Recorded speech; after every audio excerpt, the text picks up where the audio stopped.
Contracted form. Contracted form म्हणजे दोन शब्द एकत्र करून त्याचा लहान आणि संक्षिप्त प्रकार बनवणे. उदाहरणार्थ, शी इज व्हेरी पुअर या वाक्यात शी इज याचा शी इज हा कॉन्ट्रॅक्टेड फॉर्म वापरलेला आहे. बोलताना व अनौपचारिक लेखनात याचा खूप वापर केला जातो. कॉन्ट्रॅक्टेड फॉर्म म्हणजे काय, तर जेव्हा दोन शब्द एकत्र येतात आणि मधील काही अक्षरे काढून टाकून त्याच्या जागी ॲपॉस्ट्रॉफी वापरला जातो, तेव्हा त्याला कॉन्ट्रॅक्टेड फॉर्म म्हणतात. उदाहरणार्थ, I am, am, you are, you're, do not, don't.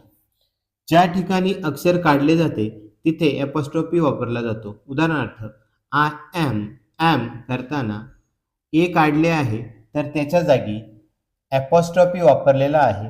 दुसरे उदाहरण पहा. डू नॉट ऐवजी डोंट करताना नॉट मधील ओ काढलेला आहे व ओ ऐवजी ॲपॉस्ट्रॉफीचा वापर केलेला आहे.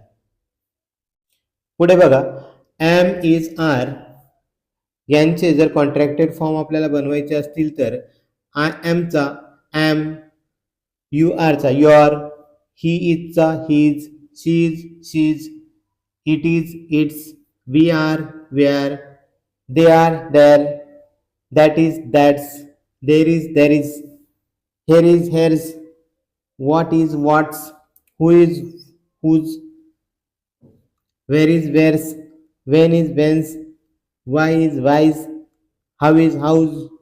अशा प्रकारे कॉन्ट्रॅक्टेड फॉर्म बनवले जातात. त्यानंतर विलचे कॉन्ट्रॅक्टेड फॉर्म पाहूया.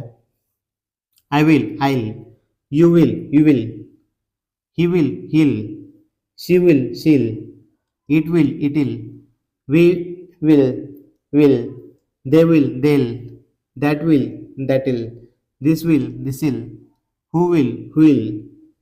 अशा प्रकारे विलचे कॉन्ट्रॅक्टेड फॉर्म बनतात. त्यानंतर वूडचे कॉन्ट्रॅक्टेड फॉर्म पाहूया. I would I'd, you would you'd, he would he'd, she would she'd, it would it'd, we would we'd, they would they'd, that would that'd. I'd म्हणजे I would किंवा I had दोन्ही असू शकतात. वाक्याच्या रचनेनुसार आपण I would किंवा I had हे ठरवू शकतो.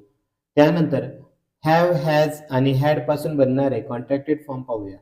I have, I've, you have, we have, they have, they've, he has, his, she has, she's, it has, its, it had, it'd, he had, he'd, she had, she'd, they had, they'd. Not पासून खूप contracted form बनतात. Is not, isn't, are not, aren't. पण am नॉटचा am not हा form बनतो, amn't बनत नाही, हे लक्षात ठेवावे. Was not, wasn't, were not, weren't, do not, don't, does not, doesn't, have not, haven't, has not, hasn't, had not, hadn't. पण will पासून will not चा won't बनतो, हे लक्षात ठेवा. would not, wouldn't. तर shall not पासून shan't हे रूप तयार होते. should not, shouldn't, cannot, can't, could not, couldn't, must not, mustn't, might not, mightn't, need not, needn't, ought not, oughtn't, dare not, daren't अशी निगेटिव्ह रूपे बनतात. मॉडेल ऑक्झिलरीज आणि have पासून could have, could have, should have, should have, would have, would have, might have, might have, must have, must have अशी रूपे बनतात. Late आणि अस पासून बनणारा let us, let's हा वाक्यामध्ये खूप वेळा दिसून येतो. याशिवाय who have, what have, where have, how have, who will, who would, who had अशीही अनेक रूपे कॉन्ट्रॅक्टेड फॉर्ममध्ये बनतात. who would आणि who hadचा कॉन्ट्रॅक्टेड फॉर्म would असा होतो. मग who had आहे की who would हे कसं ओळखायचं? would नंतर क्रियापदाचे मूळ रूप असेल तर who would आहे आणि would नंतर क्रियापदाचे तिसरे रूप असेल तर हु हॅड आहे हे आपल्याला ओळखता येते. उदाहरणार्थ हुड कॉल हिम या वाक्यामध्ये हुड नंतर कॉल हे क्रियापदाचे मूळ रूप आहे, म्हणजे इथे हु वुड कॉल हिम हे हु वुड हे रूप असायला पाहिजे आणि हुड कॉल्ड हिम या वाक्यामध्ये हुड नंतर क्रियापदाचे तिसरे रूप आहे, म्हणून हुड नंतर हॅड आहे. हु हॅड कॉल्ड हिम हे असे आपल्याला वाक्याच्या रचनेवरून ओळखता येते. त्याचप्रमाणे चा अर्थ दोन प्रकारे होऊ शकतो. He is, he has.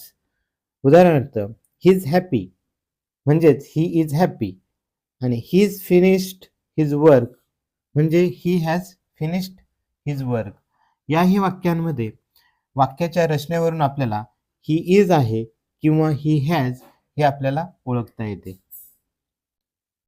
इयत्ता 8वीच्या पुस्तकात दिलेली कॉन्ट्रॅक्टेड फॉर्मची काही उदाहरणे पाहूयात. I am busy, I am busy. They are tired, they are tired. He is not coming, he isn't coming किंवा he is not coming. You will like it, you will like it. She will not like it, she won't like it. We had been for a trip. We'd been for a trip. It must not happen again. It mustn't happen again. That would be fine. That would be fine. Do you not like it? Don't you like it? अशा प्रकारे वाक्यांमध्ये आपण contracted form वापरू शकतो. पुढे दिलेला table पूर्ण करून सरावासाठी दिलेली उदाहरणे सोडवण्याचा प्रयत्न करूया.